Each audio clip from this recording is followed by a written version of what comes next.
In this presentation, I'm going to discuss how effective is the combination of my main product and ancillary text. One reason why the combination of my products are effective is because they meet general conventions, how my products meet general conventions visually. One of the ways my film trailer meets general conventions is by the use of titles within the text. If you look at the picture in the top panned left corner, you can see that this is the first image that plays in our trailer, and it clearly states our production company, which is a very huge convention when coming to film trailers or films. The middle picture says from the producers of Symphony 790. This is another thing that we noticed was obviously a very common convention when coming to film trailers, especially in the horror genre. And thirdly, the title of the film and the release date, again a very common thing when coming to film trailers of all genres, otherwise people don't know what you're advertising. If you look at the film poster, you can also see we conform to codes and conventions by the use of the tagline, title, age certificate, release date and credits at the bottom, and also again from the producers of Symphony 790. Similarly, the same goes for my magazine cover. However, as we chose Empire magazine, we had to not only abide by the codes and conventions of magazines, but also the codes and conventions of Empire, as its brand. So, as well as having the basic layout of a magazine cover, the title, the barcode, the magazine's website, we also had to incorporate the codes and conventions of Empire magazine, which meant we had to have a clear colour scheme running throughout the whole magazine cover and a frontline image of one of our main characters.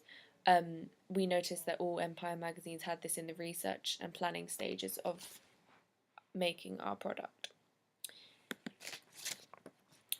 We also had to make sure that there was a clear correlation between all three products.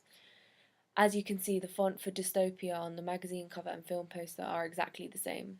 We chose to do this so our audience could identify that font with our product and therefore easily recognise it wherever it is being advertised. In addition to this, one of my downfalls for this area was the font for Dystopia within our film trailer was not the same. This was not from lack of trying, as we did try to copy and paste the font from Photoshop onto iMovie, but it wouldn't work. So perhaps if we were to attempt this again, this could be something we could improve on, or perhaps knowing our mistakes from this time could help us make it work better next time.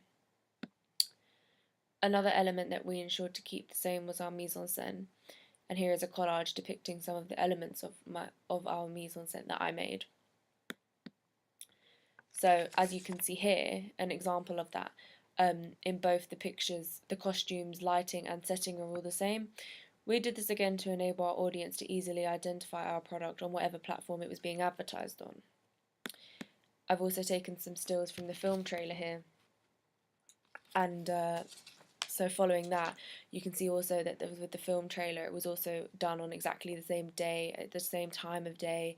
The weather and the lighting are exactly the same, the settings the same, the costumes are the same. We felt that this really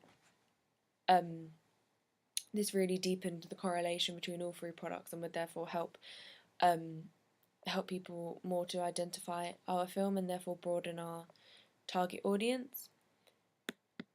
Therefore, I think we have an altogether clear narrative with the clear continuous elements running through our three products. When planning, we felt that if we had a clear correlation between all three of our products, it would enable us to have a clearer narrative. Just because if someone, for instance, was out and saw our film trailer, if they then went home and on the TV saw our film poster, if they went then home and on the TV happened to see the film trailer, we wanted them to instantly be able to tell that it was for the same film. We didn't want to have our magazine cover showing someone in a different costume, our film trailer showing someone in a different costume, and then our trailer in a completely different setting. We felt that it would be a wise decision to make them all match. So therefore, I think myself and the rest of my group created a clear promotional package for the film Dystopia.